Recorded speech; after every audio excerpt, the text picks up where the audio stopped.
Hey guys, it's Marta from Call of the Wild Canine Training, and we are back with number 11 of the daily dog training. And today we're going to talk about why the no is so important, why sharing a consequence for the no is so important. First of all, how is a dog supposed to know when it does something wrong? And why do we get angry for him doing it if we have never told him that something is wrong?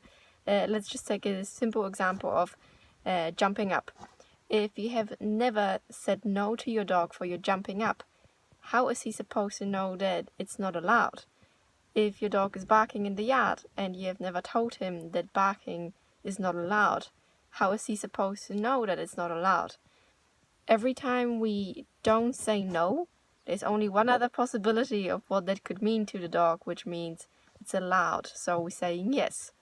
So trying to praise the dog every time he doesn't do a certain thing is not really telling the dog what is not wanted. Like, if you have teenage kids and they are leaving their clothes all over the bathroom floor, you can't praise them every time they are in the closet. Like, it just doesn't really make sense. So you tell them, don't leave your dirty clothes on the bathroom floor, pick them up, put them in the laundry basket, and now they know, okay, I shouldn't be doing that. So when I say saying no to your dog, it means obviously having consequence for a certain behavior.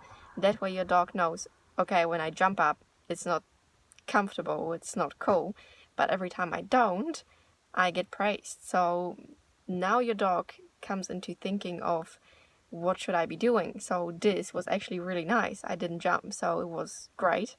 But when I did jump, it wasn't very great. So now your dog can differentiate between the two.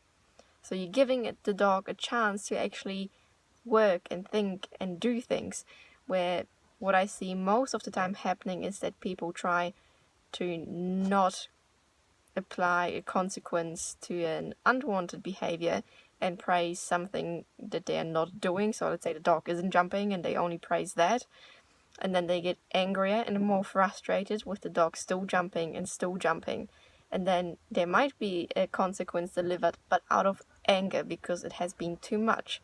So let's take the pressure off our dogs first of all, because they don't speak any language unless we teach them, right? So we have to teach them what this crazy world is about. And we have to learn to address consequences without being angry, because that's not the point. Like, I'm angry because you did something, you're gonna get punished. That's not how it works. A consequence that we share with the dog is simply because he has chosen to do something that is bad, dangerous, you name it.